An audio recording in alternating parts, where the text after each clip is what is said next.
Ang astig ng court na napuntahan ko dito sa Japan. Sobrang flexible. Pati yung basket ng basketball na itataas at ibababa na lang kapag merong maglalaro na.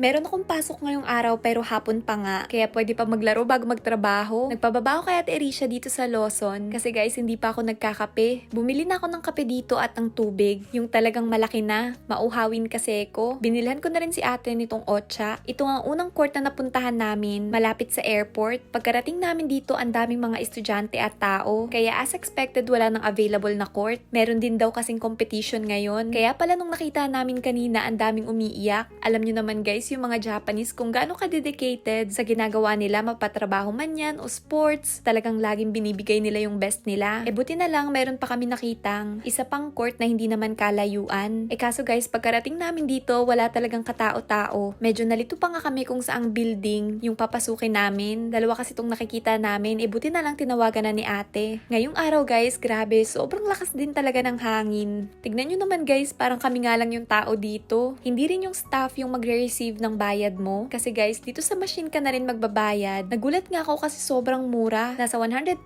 yen per head lang or 42 pesos. Kaya buti na lang din dito kami napunta. At kapag pupunta kayo sa mga ganitong lugar, huwag nyo palang kalimutan magdala ng shoes. Kasi bawal palang ipasok dito yung mga outdoor shoes. 'Di ba guys, kahit na court ito, talagang kailangan laging malinis kahit yung pinakalapag. At dito rin, ikaw na magsiset up ng net. Kaya kung nakikita nyo, kumukuha na kami dyan ng mga poles na pwede naming ilagay para sa sabitan ng net. Meron namang guide kung ano doon, yung kukunin mo depende sa sports na gagawin mo. Wala talaga mag-a-assist sa'yo, kaya buti na lang guys, kasama ko si Ate Erisha ngayon. Siya yung may alam. Kasi ako, first time ko lang talaga. Kaya sobrang saya ko nga nung niyaya niya ako na maglaro daw kami ng badminton. Kasi guys, medyo nasa-stress din ako dahil nga pagkatapos ng kasal na parami talaga yung kain ko. Kaya ayun, nadagdagan ako ng 3 kilo. At dahil doon, hindi na naman ako nireregla, mga nasa 2 linggo na. Hala, paano kung baby na to?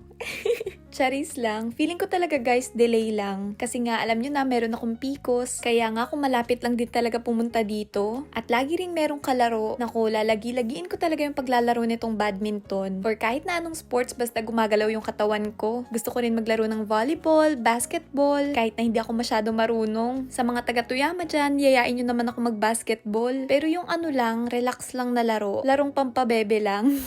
Kaya dapat yung mga kalaro ko babae din. Baka kasi hindi na ako makahawak ng bola kapag ka mga lalaki. Ang sarap din talaga sa pakiramdam kapag ka napapagalaw ka at ganito ang pinagpapawisan. Partida guys, meron pa akong trabaho neto pagkatapos. Pero okay lang kasi hindi naman masyado nakakapagod yung badminton. Hampas-hampas lang. Nakakatuwa nga guys kasi itong court, solong-solo talaga namin. Kaya nagagawa namin dito kahit ano. Wala kaming kasamang ibang naglalaro. Kaya yung pakiramdam guys, parang nirent namin yung buong lugar. Unlike dun sa napuntahan namin kanina, pagpasok pa lang namin ang dami ng estudyante. May mga naririnig din kami na mga nag-cheer at nung palabas na kami ang dami nga nagiiyakan. Kasi guys, yung mga Hapon sobrang focus talaga lagi sa kung ano yung ginagawa nila. Kaya nga dito sobrang common ng word na gambatten nang ibig sabihin, do your best, okay? Grabe, nakaka-pressure yun. Lagi yung sinasabi tuwing papasok sa work, magtatrabaho. At ito nga guys, yung sinasabi ko sa intro, napahiga ako dito at nakita ko na meron ng basket para sa basketball na nakasabit dito. Ang galing kasi talagang pwedeng ibaba kapag ka merong maglalaro na. Hindi ko sure guys kung common na ba to. Baka ako lang yung nakakita nito ng first time. Kasi alam nyo naman, first time lang din ako nakapunta ng court dito sa Japan. Kaya wala rin talaga akong idea kung ano yung sistema at itsura ng mga court dito. Pero buti na nga lang ngayon, na-experience ko na rin kahit papano. Kaya sobrang saya ko talaga. Sakto ang ganda rin ng weather ngayong araw. Kaya nga guys, habang on the way kami ni Ate Erisha, pabalik ng apartment,